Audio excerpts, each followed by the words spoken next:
आज हूँ बौल अमावास्या। बौल अमावास्या पुष मासरे जो अमावास्या थाए से दिन पालित हुए। दिन आंब यही टाइम आंब गचर बौल धरवा आरंभ स्टार्ट होता है। आ गोटे गोटे गचर भी लेट्रे धरी थाए। तो से जो बौल धरते से आंब गचर से गईठा प्रस्तुत होगी से गछ उपरको फिंगा जाए आउ पिठा है पूजा होता है। आ बेसी तो मुझे जाननी जदि आप जानते हो मत कमेंट करेंगे कहे। तो से आम घर आज होता क्षीर गईठा। तो प्रथम चाउल को भल भाव ग्राइंडिंग करी प्रथम धोईकी बतुले देती किसी समय बतुले गलापर ग्राइंडिंग करी तार जंतुणी प्रस्तुत करूँ। आउे भल भाव चकटिकी से छोट छोट बाटुली करी मुझे टाइप्र सेप देती जी जो टाइप चाहिए सेप दे पारे।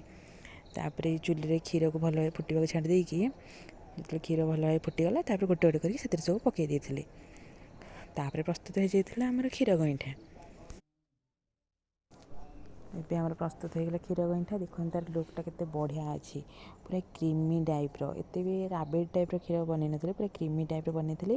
ତାପରେ ମୁଁ ନେଇକି ଯାଇଥିଲି 3ଟା ସେ ଯେଉଁ ଗଇଁଠାର ବାଟୁଳି ବନେଇକି ଆମ୍ବ ଗଛକୁ ଫିଙ୍ଗିବାକୁ।